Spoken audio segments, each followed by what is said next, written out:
warahmatullahi wabarakatuh.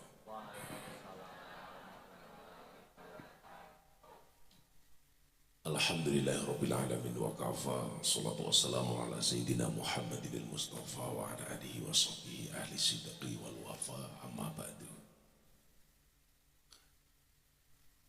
Hadratal muhtaramin, para masyayikh, wabil khusus pengasuh pondok pesantren Ihya Ulumuddin Kiai Imdadur Rahman Al-Ubudi Al-Hajj yang saya takdimi,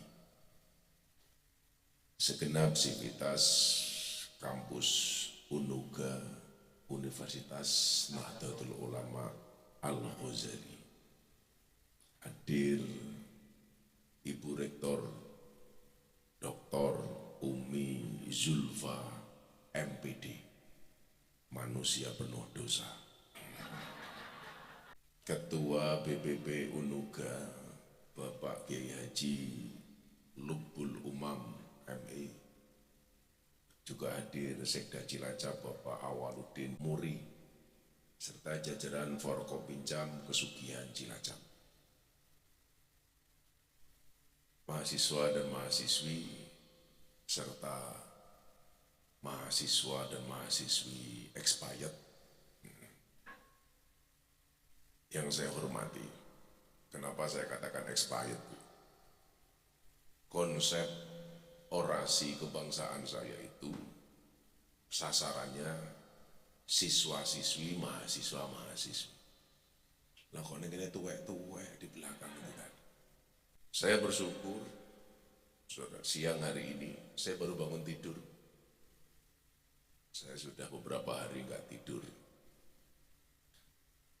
Makanya tadi saya di mobil itu lama karena saya baru mengumpulkan nyawa.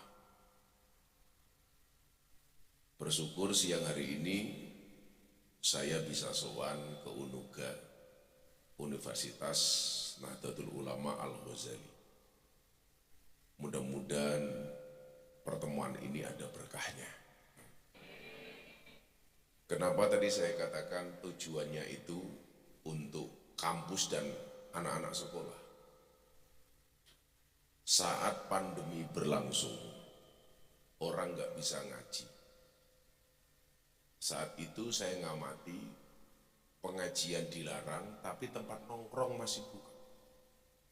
Saya tawarkan ke kafe-kafe itu, mau nggak kalian ngobrol sama saya?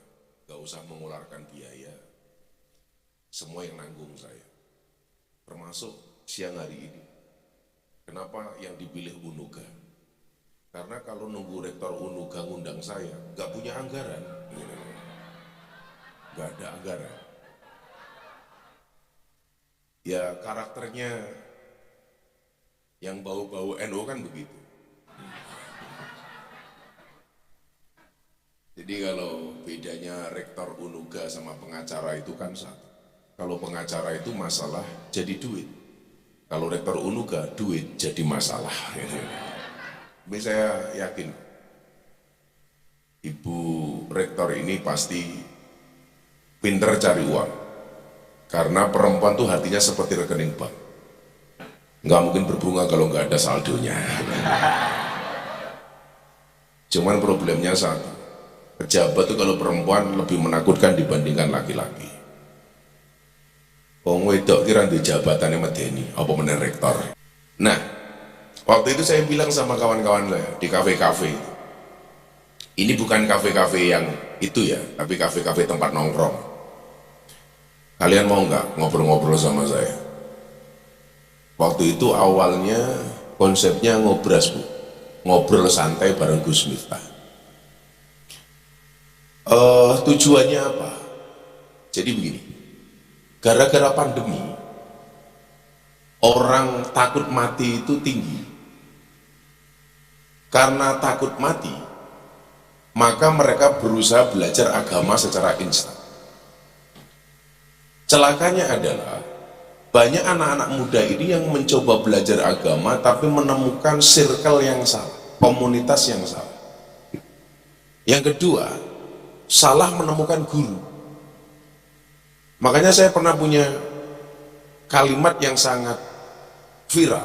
ketika saya mengatakan salah pergaulan itu lebih gampang dinasihati daripada mereka yang salah milih pengajian. Lah konsep orasi itu sebenarnya bukan pengajian, tapi dialog. Saya pengen ngobrol dengan teman-teman mahasiswa-mahasiswi lebih ke yang lebih khusus lah. Karena saya secara pribadi itu sudah capek berada di lingkungan dan circle pengajian. Makanya acara saya besok itu saya ditugasi sama Pak Prabowo untuk membuat silaturahmi kebangsaan setiap bulan itu minimal 10 titik. Kayak tadi malam saya di Boyolali dengan puluhan ribu orang.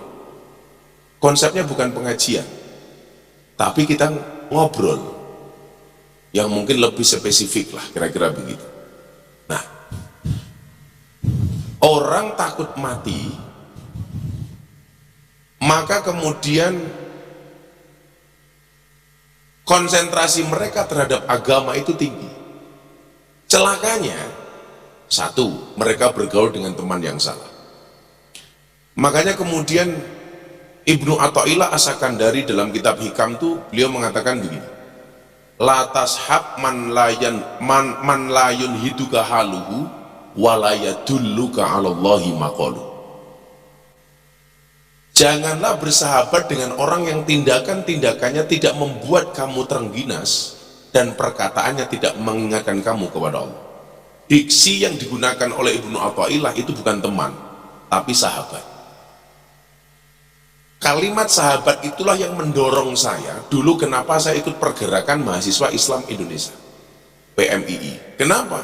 Karena dari semua himpunan mahasiswa di Indonesia itu yang menggunakan diksi sahabat itu hanya PMI. Mungkin mbak-mbak, mas-mas pernah mendengar atau membaca quote saya soal sahabat. Apa beda teman, pacar, dan sahabat? Siapa itu teman? 1000 orang yang datang di saat kita senang. Siapa itu pacar? 1 orang yang membuat kita melupakan 1000 orang. Yang kita cari bukan pacar, yang kita cari bukan teman, tapi yang kita cari sahabat. Siapa itu sahabat? 1 orang yang tetap bertahan di saat 1001 orang meninggalkan kita. Itu sahabat. Persoalannya di era kekinian tuh mencari sahabat itu susah. Imam Fudail bin Abbas dia mengatakan begini, yaji'u fi akhir zaman yakununa yaji'u fi akhir zaman aqwamun yakununa ikhwanal alaniyah wa a'da as-sarirah. Ini hati-hati. Akan datang di akhir zaman sebuah kaum yang di depan kita dia mengatakan teman kita, tetapi di belakang kita menusuk kita. Ada nggak yang seperti itu sekarang? Banyak. Ada mbak? Banyak. Kalau di depan kita, wow, menyala abangku, respect abangku.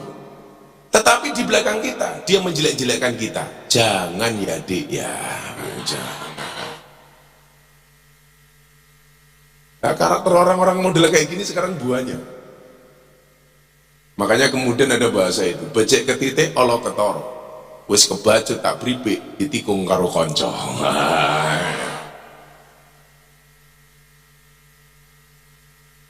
Yang itu pasti pengalaman. Nah, saya punya sekian kasus contoh bahwa bagaimana kemudian circle yang salah itu akan mempengaruhi cara keagamaan seseorang. Itulah alasan saya ini termasuk orang pertama yang mendeklarasikan dukungan saya kepada Pak Prabowo. Alasannya apa? Sederhana saja.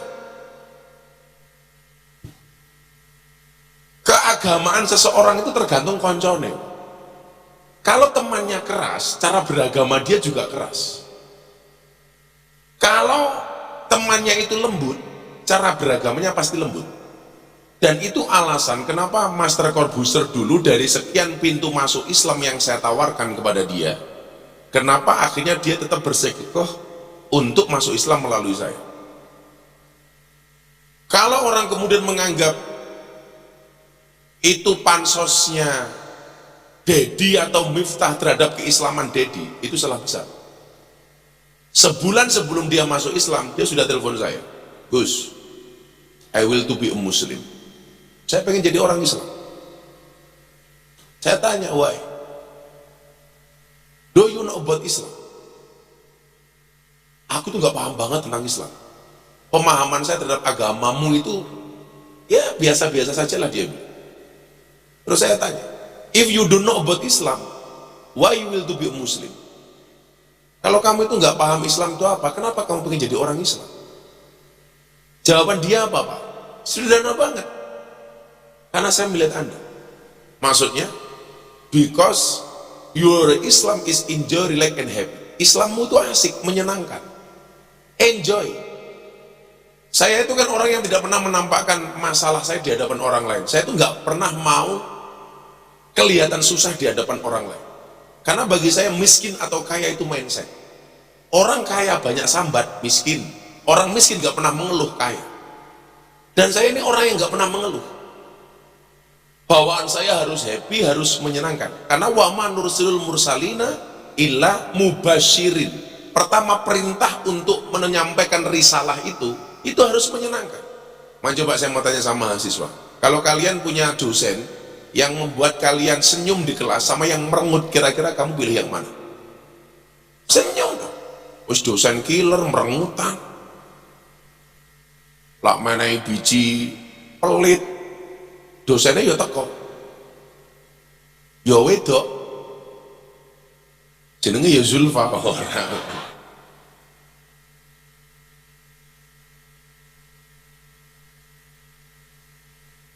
Santai Bu, biasanya kalau habis saya bully itu biasanya langsung derajatnya naik.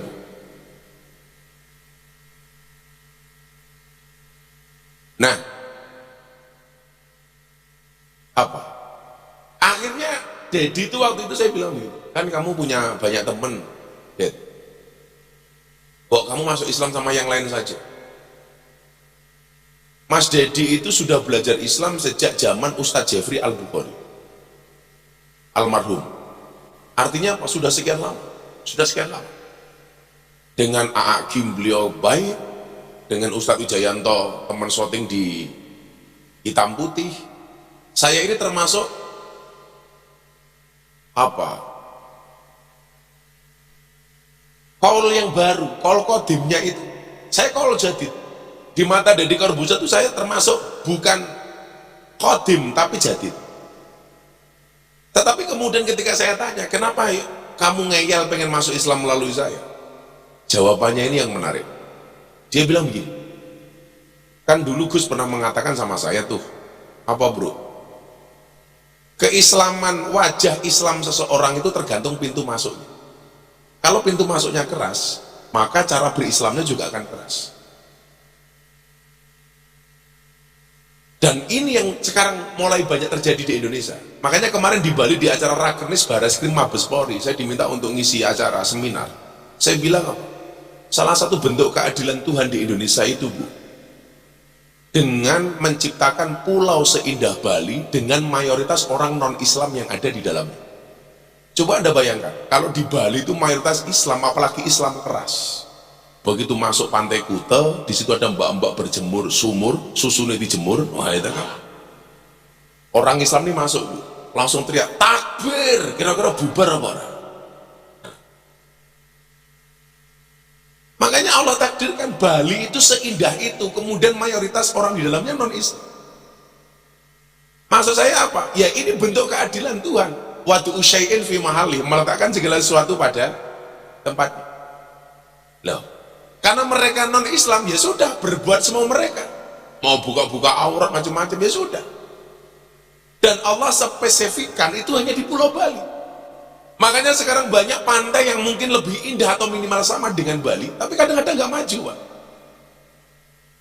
Karena berada pada lingkungan yang salah. Saya tidak mengatakan Islamnya salah. Cara berislamnya yang kemudian mungkin yang kurang pas. Padahal kalau kita kan orang Islam punya apa ya? Punya kebiasaan, punya pandangan bahwa sesuatu yang halal tapi nggak pantas dilakukan pun itu nggak boleh dilakukan. Halal boleh tapi nggak pantas, ojo melakoni. Contoh, khotbah Jumat nganggo helm. Boleh apa enggak? Boleh, tapi ora pantas. Umpamane ana musim Covid-19, orang di masker, kotangi bojong ini di maskeran. Nah itu. Boleh apa enggak? Boleh. Boleh, tapi ora pantas tuh. Kan aku jadi mikir, kok maskernya gede.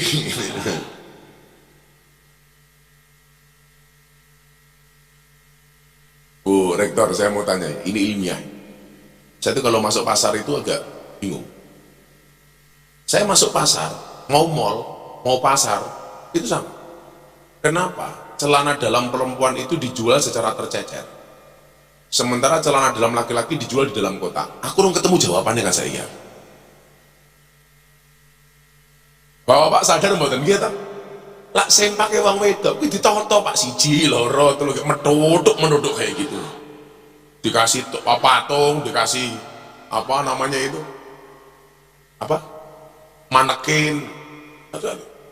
Lanang wong lanang malah tersimpan rapi di dalam kotak. Aku ini mikir. Lah saya tanya sama istri saya. Apa ya, Bun? Jawaban istri saya itu menarik. Iya, Pak.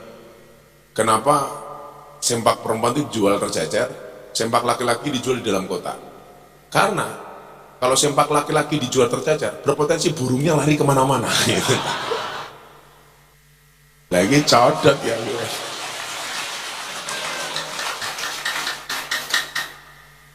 Saya itu kalau melihat sesuatu yang aneh itu, otak saya itu mikir kemana-mana. Apa ya?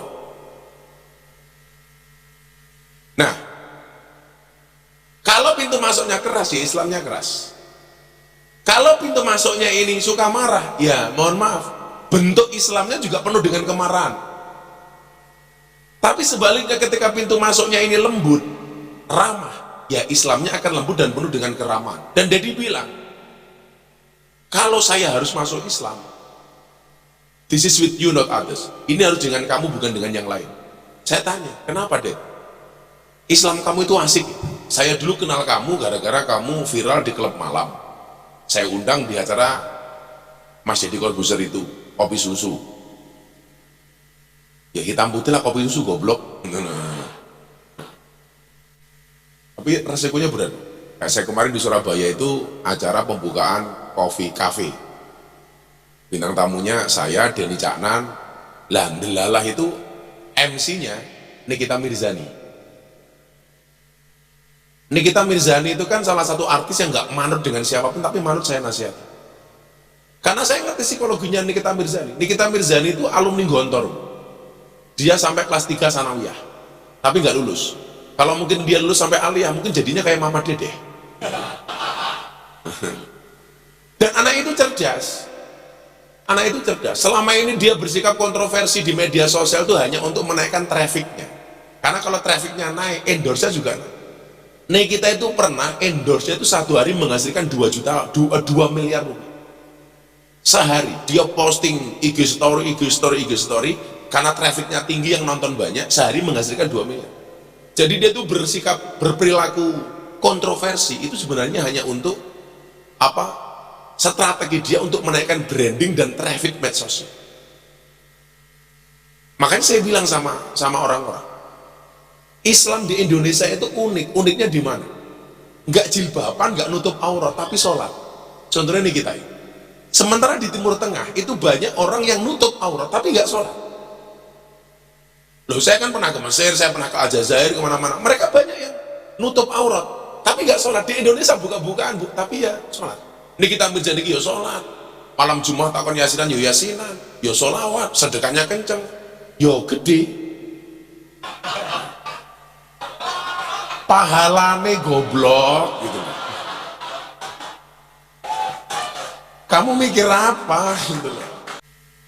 Kemarin saya kan lagi ngopi Bu sama Nikita ngopi ini kan, difoto sama orang-orang itu, di tag di IG story saya, Gus Miftah sedang ngopi susu. Saya jawab iya, kopinya saya aduk, susunya tak lirik. Aku yang ngono ta. Lah sampingku niki.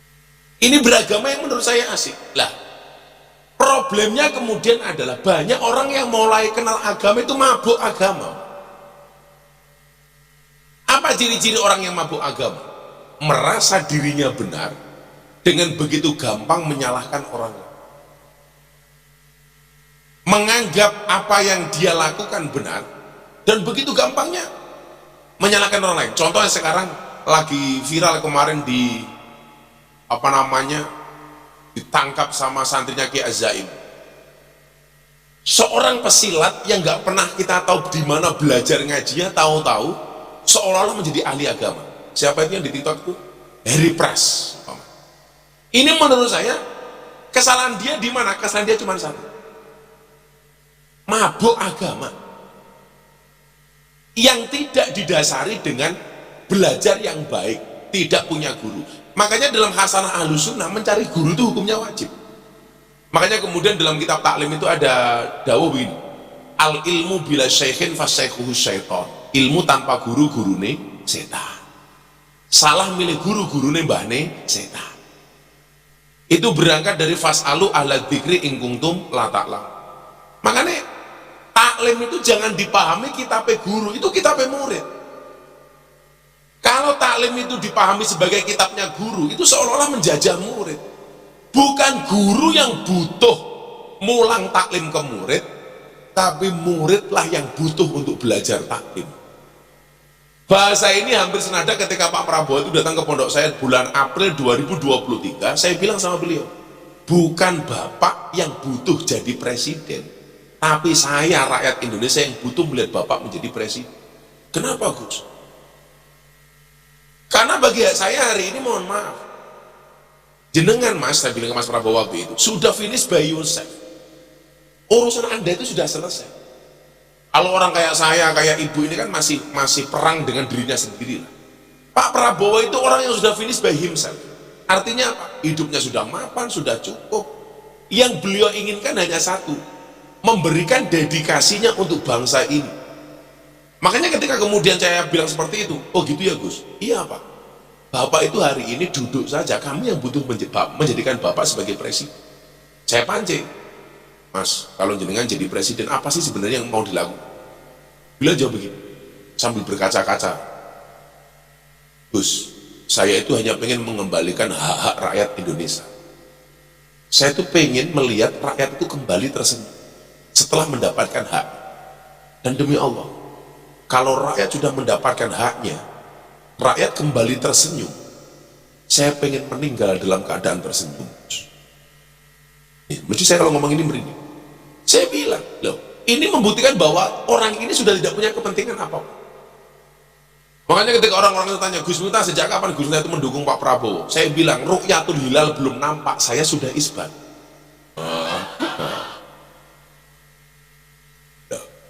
Kemarin di Jawa Timur saya bilang, harusnya Kiai NU itu berterima kasih sama saya. Loh kenapa Gus?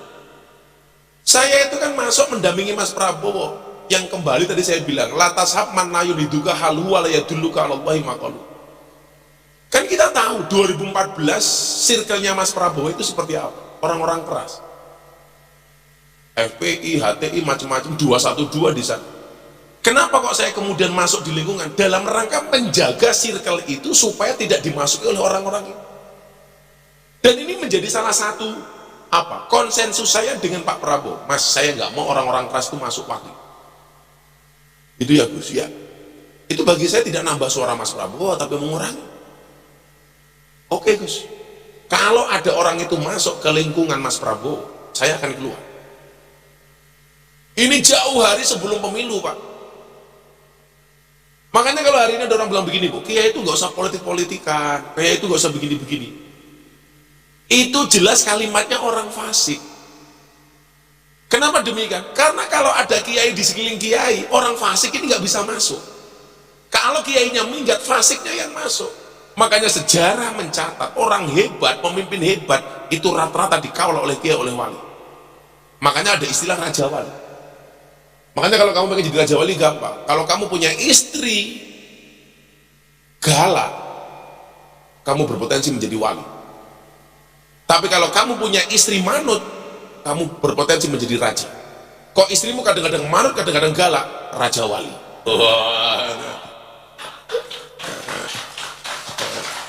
Pokoknya orang lanang duwe bojo galak itu wali, duwe bojo manut itu raja. Dan alhamdulillah istri saya itu kadang-kadang manut, kadang-kadang galak. Oh, raja wali saya ya, karena saya memahami lah, karena perempuan itu adalah pemaaf terhebat tapi penyimpan memori terbaik. Itu perempuan. Jadi wong itu lagi lah, dia aku jelok ngapura ya aku salah, banyak dimaafkan tapi kelingan terus. Makanya saya bilang perempuan tuh ahli sejarah. Sekali suami punya salah seumur hidup kelingan terus. Ciri-cirinya perempuan yang bajunya hitam. Oh iki.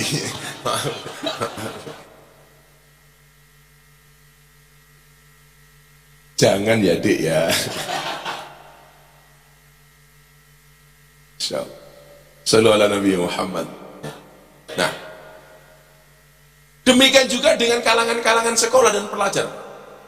Puncaknya adalah ketika ada penelitian dari sebuah lembaga survei. Apa waktu itu surveinya? Survei dilakukan di Jawa Timur yang notabene kota santri. Notabene kotanya Ahlussunnah wal Jamaah, jamnya Nahdlatul Ulama. Radikalisme di kalangan pelajar itu naik di Jawa Timur sampai 36%. Coba Anda bayangkan, di Jawa Timur saja sampai 36%, piring Jawa Barat. Yang di Jawa Barat itu dulu bukan banyak terpapar paham radikalisme. Jadi bahasanya begini, di Jawa Timur itu mahasiswa dan siswa yang terpapar paham radikalisme itu sampai 36-37%. Nah saya ngomong sama yang lain, gimana dengan Jawa Barat? Malah dijawab, Gus, kalau Jawa Barat itu bukan lagi terpapar radikalisme, tapi gudangnya radikalisme. Gudangnya radikalisme. Pertanyaannya adalah, kenapa terjadi seperti itu?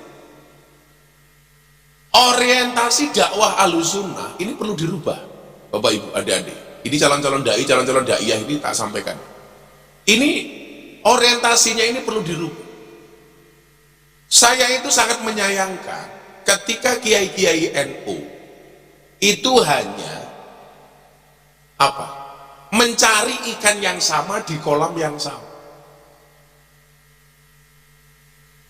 Mencari iwak yang sama di kolam yang sama.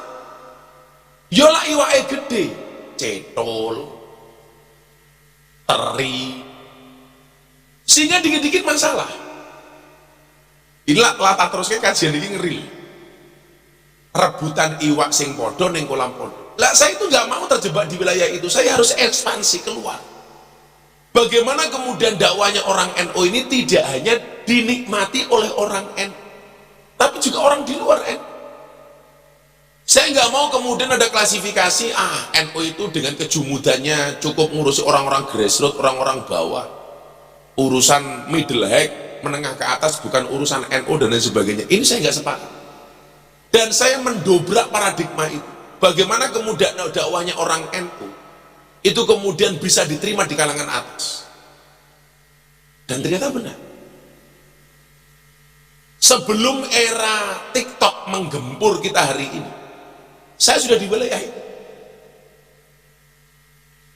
Makanya jangan kaget Anda itu ketika melihat begitu banyak tokoh NU yang sangat diterima di kalangan NU, tapi tidak bisa diterima di kalangan luar NU. Di kalangan bawah mereka diterima, tapi di atas mereka tidak diterima. Karena mindset yang salah. Ketika orang berbicara mindset dan mentalitas, saya selangkah lebih maju. Ketika kita punya dalil al-muhafadzah alal qadimi sholeh wal akhdu bil jadidil aslah, konteks yang saya bangun itu lagi bukan lagi wal akhdu bil jadidil aslah, tapi apa boleh? Wal akhdu bil ajdadil aslah. Bukan lagi jadid, tapi yang saya ambil adalah yang ajdad, yang terbaru. Saya itu orang yang sadar dengan kemampuan dan kekurangan saya. Saya itu ditakdir oleh Allah menjadi orang yang tidak alim dan tidak soleh, tetapi mempunyai keberanian yang luar biasa. Kenapa? Karena mentalitas saya terbentuk. Saya mau tanya nih, kita ngomong mentalitas. Hewan yang paling besar di hutan itu apa? Gajah. Pertanyaan saya, kenapa gajah tidak bisa menjadi raja hutan? Padahal badannya besar, belalainya panjang. Dia nggak pernah menjadi raja hutan. Hewan yang paling tinggi apa? Jerapah. Jerapah juga tidak pernah menjadi raja hutan. Pertanyaannya why? Hewan yang paling kenceng larinya apa? Citah. Kenapa citah nggak bisa menjadi raja hutan? Pertanyaan saya, yang menjadi raja hutan siapa dong? Singa. Kenapa kok singa pertanyaannya? Ternyata jawabannya sederhana, mentalitas. Singa itu setiap kali melihat gajah, yang dilihat adalah makan siang. Singa itu setiap melihat gajah, yang dilihat itu adalah makanan. Singa berhasil mereduksi keberadaan gajah hanya sebatas makan siang. Semakin besar gajah dilihatnya, semakin besar stok makanan yang dimiliki oleh singa. Itu terkait dengan apa? Mentalitas. Saya ini di NU mungkin tidak sebesar gajah-gajah itu. Anak kiai-kiai top yang masyhur viral. Mungkin keilmuan saya tidak setinggi jerapah kiai-kiai NU yang tinggi-tinggi atau yang larinya manuvernya tinggi. Tapi saya punya mental seperti singa. Dan itu terbentuk kenapa? Karena saya memiliki guru-guru yang luar biasa.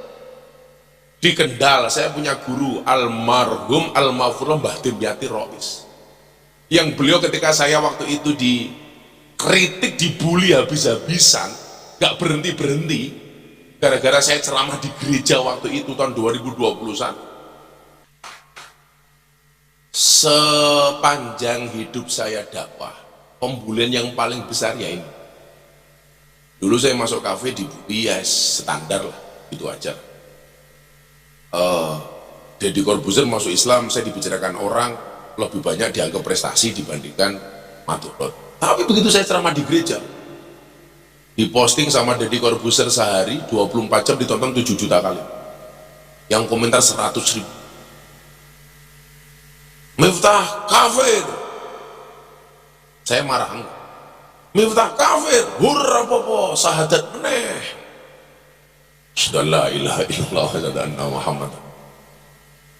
Wong kafir 70 tahun maca la ilaha illallah sekali aja terbakar kekafiran. Mosok awake dhewe wong eno benbar salat afdalu dzikri fa alam anahu kok kafir. Goblok. Saya dibilang lagi, "Dasar Miftah goblok." Saya marah, "Oh enggak." Tak jawab, "Goblok, hurra popo, goblok kowe laris, kowe pinter cangkemmu ora payu." Itu orangnya slow banget, ngapain itu dipikir? Saya mengucapkan selamat Natal saya itu keren. Anak tetangga saya itu 60% Katolik. Selamat merayakan Natal bagi sahabat-sahabat saya Nasrani. Rayakan Natalmu dengan sukacita dan bahagia, sebagaimana aku Miftah merayakan Idul Fitri dengan sukacita dan bahagia. Saya mendorong orang Kristen, orang Katolik untuk beribadah di gereja. Kenapa? Karena gereja itu fasilitas untuk menjadi orang Kristen dan orang Katolik yang baik.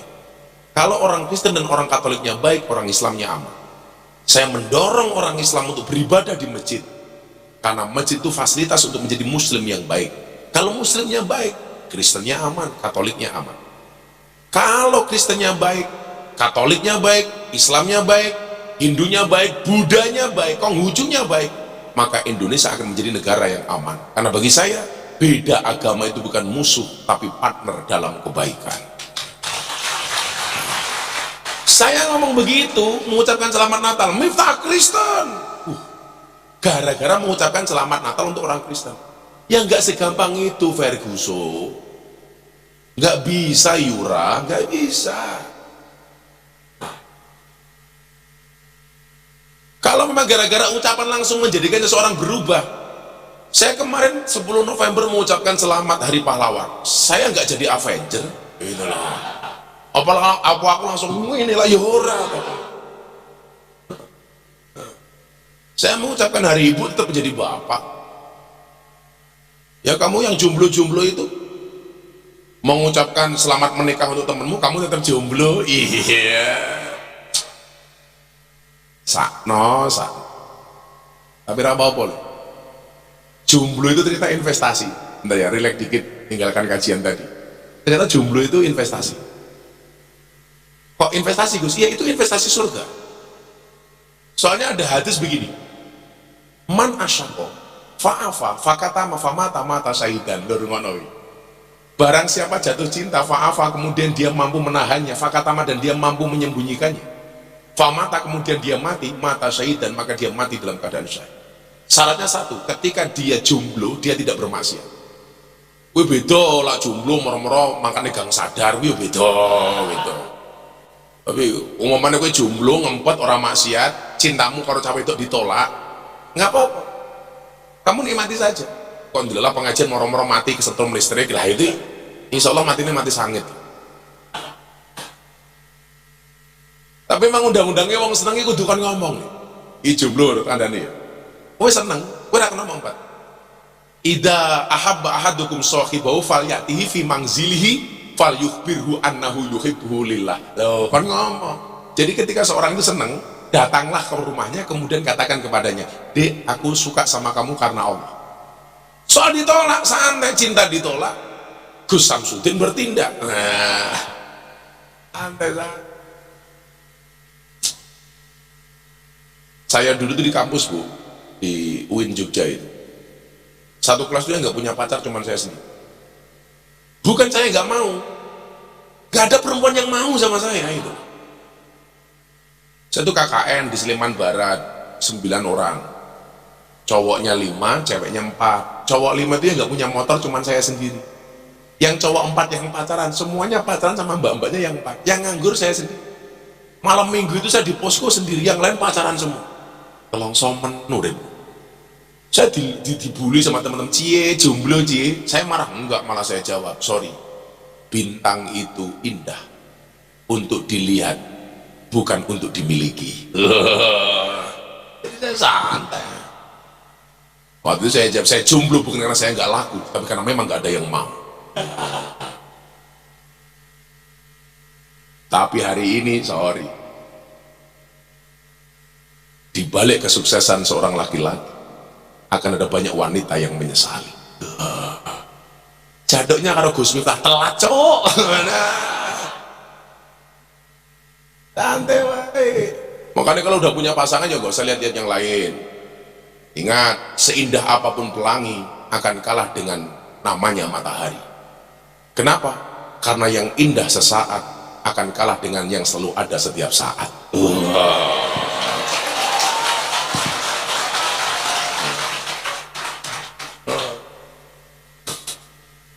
Saya itu kemarin baru rilis buku, judulnya Hipnotis Cinta ala Gus Miftah. Mau cari bukunya? Gramedia. Anaknya berapa, Bu? Anaknya 4, Bu. Rektornya metengan. Baru biasa, Bu, rektornya. Makanya gak usah jomblo, li. Santai baik. Nanti pacar. Aku biar nanti pacar ya sukses. Malah kamu bikin story. Bagaimana rasanya sama-sama melihat story tapi sudah tidak berkomunikasi lagi? Lorong.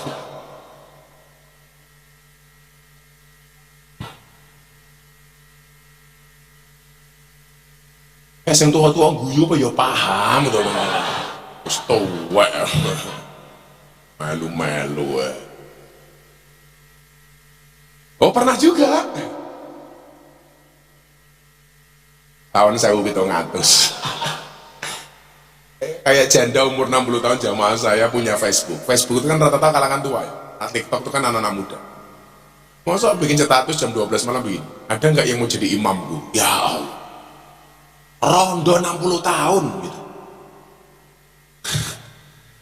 Akhirnya tak jawab, wonten Mbah. Oh, sinten Gus? Israel. Meh modar takon imam lah. Tapi nggak apa-apa. Kehilangan yang paling menyakitkan adalah ketika kamu kehilangan dirimu sendiri hanya karena selalu mencintai orang lain. Loroy, loroy. Nah, Yud, aku lah ngomong cinta, codot, gila. Ini baik garangan. Hati-hati sih jomblo, tapi ya cuma terusnya jomblomu wama fil jannati akzabun. Di surga itu nggak ada jomblo. Iya, muter. Aku begini sholat tahajud, sholat hajat. Jika sholat hajatku tidak mampu menaklukkan hati, izinkan kulantunkan takbir 4 kali untuk mensolatkan jenazahmu.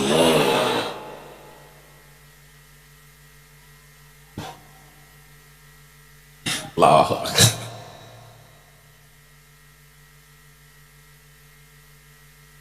Kenapa?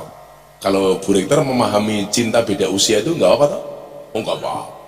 Saya sama istri saya itu tua istri saya, tapi nggak masalah. Karena bagi saya cinta itu bukan masalah usia. Cinta itu bukan soal usia, tapi soal rasa. Usia itu hanya angka bilangan, sedangkan rasa adalah tentang kenyamanan.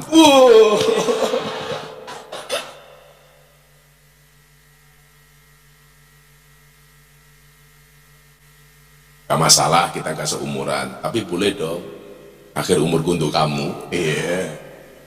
Ya makanya yang istri saya, istri pertama gitu. Ya saya kalau nikah lagi itu ya sebenarnya mampu Bu, tapi aku menghina Bu Rektor, tapi nggak ada yang mau. Jangan salah, jangan salah, ngantri Bu gitu loh. Saya itu bukan takut istri, cuman istri saya lebih berani, itu saja Bu. Makanya Bu Rektor jangan deket-deket dengan saya, nanti cinta loh. Iya. Karena kopi butuh gula, sayur butuh garam, Bu Rektor butuh aku. Iya.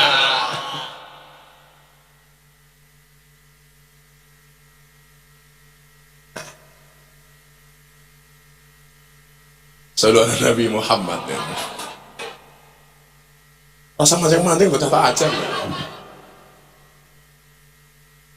Malah Bu Rektor bikin status yang dulu sempat menyembuhkan, ini menjadi dia yang paling menyakitiku. Iya.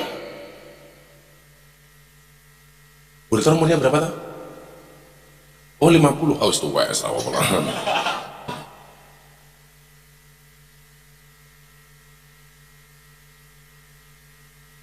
Kalau di Jogja banyak yang satu lagi setengah tua lemu gino-gino. Nah, maka saya kemudian berpikir begini Bu, atas banyaknya survei yang menyampaikan bahwa aliran keras itu masuk kemana-mana, termasuk sasarannya kampus-kampus. Makanya kalau di kampus-kampus kayak UNU itu seharusnya nggak ada sama sekali. Kalau sampai ada mahasiswa UNU yang terpapar paham radikalisme, itu bukan salah mahasiswanya tapi salah rektornya. Lo kelas UNU kok terpapar gila yo, orang mungkin gitu, orang. Nah itu kenapa ini kemudian menjadi penting? Karena salah satu tantangan bangsa kita hari ini adalah soal kebinekaan. Bagaimana kemudian kita hari ini diacak-acak dengan isu kebinekaan, mulai dibentur-benturkan. Contoh begini, saya nggak ada urusan lah dengan Pak Alawi, dengan Kiai yang sedang berkonflik, saya nggak ada urusan. Cuman saya itu dengar sendiri di tahun 2009 ketika saya berada di ruangan Maulana Habib Lutfi. Orang sekarang mau nyerang Habib Lutfi kayak apapun ini, apapun, saya nggak ada urusan. Karena beliau guru saya. Saya dianggap budak, umpamanya budak ya Habib Lutfi. Ya emang, kan kalian pernah ngaji. Apa kata Sayyidina Ali? Anak abdun man allamani walau harfan wahid. Saya itu budak bagi siapapun yang mengajarkan saya walaupun cuma satu huruf. Lah saya itu diajari Habib Lutfi nggak cuma satu huruf, berkitab-kitab. Kalau hari ini saya tetap bersikukuh menghormati beliau guru saya, terlepas dari persoalan ya mana Pak Alawi, saya nggak ada urus. Tapi dulu tahun 2008, 2009 beliau mengatakan begini sama saya, Le, pengen menghancurkan Indonesia itu gampang. Caranya bagaimana Pak? Dengan cara menghancurkan Nahdlatul Ulama. Saya tanya lagi, bagaimana cara menghancurkan Nahdlatul Ulama? Gampang, dengan cara membenturkan kiai dengan kiai, habib dengan habib, kiai dengan habib. Kalimat itu disampaikan tahun 2008. Bagi saya ini firasat. Kan Nabi berwasiat, ittaqu firasyatal mu'min fa innahu yang duru binurillah. Takutlah kamu dengan firasat orang mukmin karena mereka melihat dengan cahaya dari Allah. Itu Abah sampaikan tahun 2008. Dan sekarang terjadi. Kiai gelut karo Habib, begitu juga sebaliknya. Kalau saya begini, secara pribadi ya, ini prinsip saya akan memberikan dukungan dan support kepada siapapun, entah dari kalangan kiai maupun Habib, yang memberikan sumbangsihnya untuk dakwah Islam. Siapapun yang memberikan sumbangsihnya untuk dakwah dan Islam, saya akan memberikan dukungan, entah dia berlatar belakang Habib atau kiai. Saya nggak ada urusan apakah Habib itu benar duriyahnya Nabi apa enggak. Selama dia memberikan nafi'un li ghairihi, memberikan manfaat bagi orang lain, bagi saya hormat. Kenapa kita bisa akur dengan orang Kristen, nggak bisa akur dengan para habaib yang jelas-jelas orang Islam? Tapi perilakunya ada yang aneh, Gus. Yang aneh nggak usah kita ikuti. Betul nggak, Bu? Kalau saya apa? Yang bagus ikuti, yang jelek ya tidak, ditinggalkan saja. Itu. Bukankah semua orang ini punya potensi kebaikan? Sama halnya ketika seorang juga punya potensi kemaksiatan. Masa saya dengan ahli maksiat kaya mbak-mbak begenggek, mbak-mbak apalah bahasa jarane wong ngapak ya, telembok. Tadi yang teriak telembok itu karena tamu reguler gitu loh. Jadi dia paham. Ya bakul kroto lah. Ya kroto pakan manuk. Ya manukmu itu, manuknya sapa itu. Dengan ahli maksiat saja kita nggak boleh kok. Apa kata Nabi? Latang duru ila dunubinas ka'annakum arbabun. Janganlah kamu melihat dosa manusia seolah-olah kamu adalah Tuhan. Wang duru ila dunubikum ka'annakum abidun. Lihatlah dosamu sendiri seolah-olah kamu adalah seorang hamba. Dengan ahli maksiat saja kita nggak boleh mencaci. Masa katakanlah dengan Habib siapa umpamanya yang memberikan kebaikan kok kita nggak lihat sama sekali. Soal kemudian ada perilaku buruknya, yaitu urusannya dengan Tuhan, nggak ada urusan dengan saya. Kalau dia membohongi saya umpamanya atas nama kehabaibannya, saya nggak dosa, yang dosa yang membohongi. Betul nggak, Mas? Saya kemarin nanti saja bilang begini, Pak, afwan Pak, saya bilang begini, Gus masih percaya Habib itu duriyahnya Nabi? Saya bukan dalam kapasitas percaya atau enggak percaya, tapi saya dalam kapasitas husnudzon saja. Kalau memang mereka yang mengaku Habib itu duriyahnya Nabi, saya hormati. Delalah besok di hari kiamat yaumul hisab, mereka diputuskan bukan duriyahnya Nabi. Salah saya di mana? Rugi saya di mana? Nggak ada. Yang salah siapa? Yang mereka. Yang rugi siapa? Mereka. Tapi sebaliknya, kalau mereka hari ini saya aniaya, saya zalimi, delalah besok di hari kiamat diputuskan, delalah tenan Habib itu duriyai Kanjeng Nabi. Aku ketemu Kanjeng Nabi, raiku dekek. Lah aku bareng buli Bu Zulfa aja mulai serap apa, aku tuh mahasiswane kok. Nah, respect rektorku, udah selesai. Singgol dong. Tapi lah karo Kanjeng Nabi, orang yang saya anggap bukan duriyahnya Nabi ternyata duriyahnya Nabi. Aku bengok-bengok, Nabi isfa lana ya Rasul. Nabi jawab, sorry ye, modar ya. Kowe mbiyen ning donya nganiaya anak putuku kok saiki njaluk pitulungan karo sorry ye. Rampung. Tapi lah jelas yang tak anggap duriyah ternyata bukan duriyah. Kanjeng Nabi malah mesake karo aku. Alah mif kowe iki mbiyen dihapusi karo wong sing ngaku-ngaku putuku. Ya wis kowe melu aku, langsung aku bengok. Oke gas, ngono aku.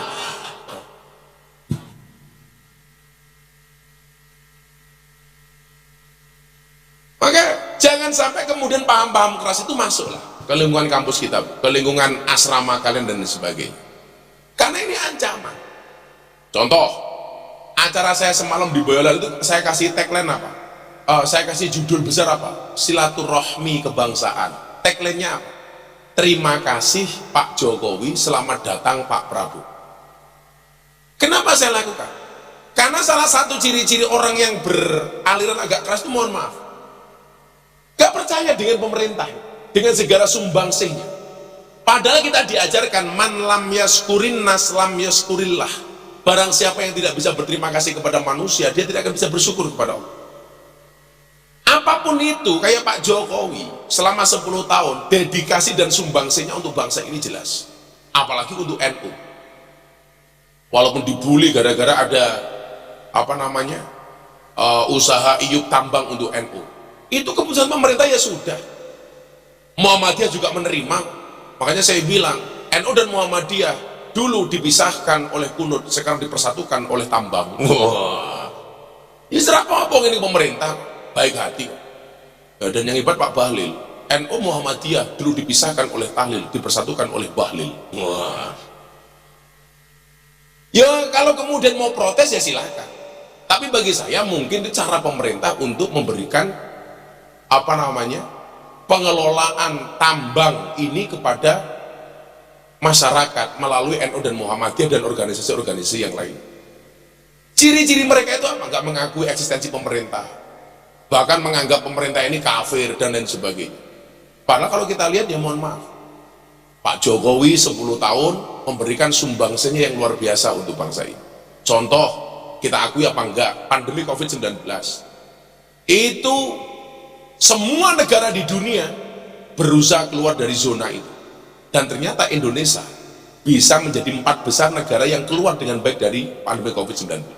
COVID selesai, muncul baru resesi global. Saya kemarin baru dari London, Mas, nonton final Piala Champion. Kebetulan saya penggemar Real Madrid. Aku Madrid, kamu Barcelona. Aku sudah married kok kamu masih berkelana. Iya. Itu ternyata negara-negara di Eropa itu Pak rata-rata resesi Pak. Jerman itu loh yang membuat mobil resesi. Argentina hari ini, mohon maaf, ambiar. Anda itu kan melihat Argentina kaya gara-gara melihat Lionel Messi. Anda itu kan melihat Spanyol itu kaya gara-gara melihat Madrid yang mampu membeli Mbappe sama Endrick. Barcelona, sorry ya, gawe piala dewe, mengundang Monaco, kalah lah, kere itu. Madrid Super Copa Euro, Super Euro ngelawan Atlanta, bebas. Madrid, nah, karena Madrid pro Palestina, Messi kan Israel, kan bajingan. Oh, kok saya kisah mendukung Israel bajingan pakai Pak. Saya dulu Pak itu minumnya Starbucks. Setahun ini saya haram minum Starbucks. Dan sekarang Starbucks itu bangkrut gara-gara diboikot. Makanya kalau Anda mengatakan boikot juga nggak ada efeknya, salah. Bangkrut, KFC itu loh bangkrut. Oh, kalau dulu orang bangga makan KFC. Cintamu kayak KFC apa? Cabangnya di mana-mana. Sekarang bangkrut. Nah, di saat orang takut dengan resesi, tahun 2022, saya diminta menjadi pengisi acara di acara Forum Investor Daily Summit 2022 di Jakarta. Ya, nggak mungkin kamu tutup bisa memberikan kebahagiaan, caranya kebiayaan. Makanya orang introvert itu kalau suruh bergaul susah. Orang introvert itu kan susah. Apalagi cewek introvert, waduh, repot. Dek, makan di mana? Terserah. Dek, makan di mana? Terserah. Dek, datang di terserah. Begitu masuk ke restoran, loh mas kok neng kene toh? Goblok gitu. Mau ngomong terserah, begitu menggok kok protes. Pokoknya ribet pokoknya. Tapi ya saya nggak boleh nakut-nakuti perempuan, karena perempuan itu bahasa Arabnya itu hampir sama dengan cermin. Perempuan itu bahasa Arabnya apa nih? Mar'at. Cermin bahasa Arabnya mir'at. Kenapa perempuan itu seperti cermin? Karena hati perempuan itu seperti kaca. Kalau sudah pecah tidak akan pernah utuh kembali. Makanya perempuan itu karakternya satu. Kalau disakiti nggak pernah lupa, kalau menyakiti nggak pernah ingat. Itulah perempuan. Kowe semester 1 duwe masalah karo kampusmu sampai semester 15 Bu Zulfa kelingan terus tenan. Ahli sejarah, kelingan lah kamu dulu pernah demo saya. Wis ngono ya. Ra lulus kowe. Maaf, Maha paling lama. Nah, Nggak mungkin kita bisa berbagi kebahagiaan kalau kayak introvert. Lah, kita itu tidak bisa ngatur orang yang memang tidak mau mendapatkan aturan dari kita. Kok ada tempat mereka mau, saya itu di Jawa Timur ada satu madrasah besar Pak, pondok besar, dan tertutup. Ini santri-santrinya bilang begini, bah, kok datang ke pondok kami lah. Sayanya mau, tetapi apa, pengasuhnya nggak mau, ya nggak bisa masuk. Wong sing dikuwasa pengasuhnya kok. Minimal yang bisa kamu lakukan adalah ketika melihat orang lain seperti itu, kamu nggak ikut-ikutan dengan dia. Kalau toh kamu diserang, santai saja. Kita tidak bisa ngatur ombak, tapi kita bisa belajar berselancar. Kita tidak bisa ngatur omongan orang lain kepada kita, tapi kita bisa ngatur bagaimana menghadapi omongan orang lain kepada kita. Nah, jadi contoh begini ya, kan banyak gus-gus itu Pak yang ikut-ikut saya ngaji ke klub malam. Akhirnya terjadi apa? Dia tidak bisa mewarnai, justru diwarnai. Yang tadinya nggak kenal botol malah akhirnya botol. Ya modar. Yang tadinya nggak kenal cewek, gara-gara ngaji ke klub akhirnya malah kenal cewek. Gara-gara ya nyuwun sewu. Pemilik karaoke itu begitu rampung ngaji, Gus, mboten karaoke rin. Itu biasa. Kayak saya ngaji di lokalisasi di Sarkem, begitu pulang mbak PSK lagi mau jajanan, mau dodolan tuh bengok-bengok, Gus mampir gitu. Loh, lara kuati mana? Tenan. Jadi kalau punya ilmu itu penting, tapi punya prinsip itu juga penting. Makanya saya dulu punya teori, orang bisa besar itu syaratnya 3, siji iso, loro wani, telu wadai gede. Wani ini soal, iso ini soal skill, kemampuan, gitu kan? Wani ini soal mentalitas, wadai gede itu soal kapasitas.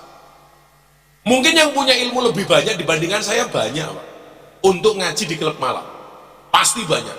Tapi yang punya mentalitas dan kapasitas seperti saya belum tentu. Makanya saya itu kenapa kok rajin puasa? Kayak hari ini pas saya puasa Daud. Saya alhamdulillah Bu, sudah 8 tahun saya yang terakhir di Daud. Kalau dulu setahun 2 tahun berhenti, terus puasa lagi. Ini saya sudah 8 tahun saya Daud. Sehari puasa, sehari enggak. Termasuk bulan Ramadan kemarin saya juga Daud.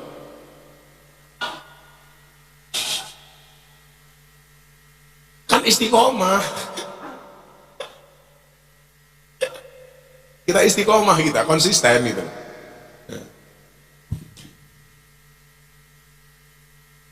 Nggak punya kapasitas ya aja. Kamu nasihati para pemabuk malah akhirnya melu-melu mabuk, itu nggak boleh. Makanya itu tadi saya punya prinsip yang membuat saya kuat itu adalah ajalun nas mantaroka yakina ma'ing daulidhoni ma'ing danas. Sebodoh-bodoh manusia adalah orang yang meninggalkan keyakinannya untuk mengikuti prasangka dan pendapat orang lain. Kiai kok ngono, akhirnya kita katut. Apa? Rektor kok ngono, yakin saja. Rektor kok wedok yang menangan kok ngono aja. Wedok iso ngatur lanang kok. Benar ya? Kalau kamu gak punya kemampuan ya diam saja. Paling sederhana apa? Mendoakan. Allahumma dihim fa innahum la ya'lamun, gitu saja. Bu Rektor dan seluruh sivitas akademika Unduga, mohon maaf saya maghrib harus nyampe Jogja. Terima kasih atas sambutannya. Mudah-mudahan bangsa ini terjaga kerukunan, persatuan dan kesatuannya, sehingga menjadi bangsa yang besar dan luar biasa. Ingat bagi para mahasiswa, hidup di dunia tidak semudah membolak-balikan tangan, tapi yakinlah dengan tangan kita bisa membolak-balikan dunia. Terima kasih. Assalamualaikum warahmatullahi wabarakatuh.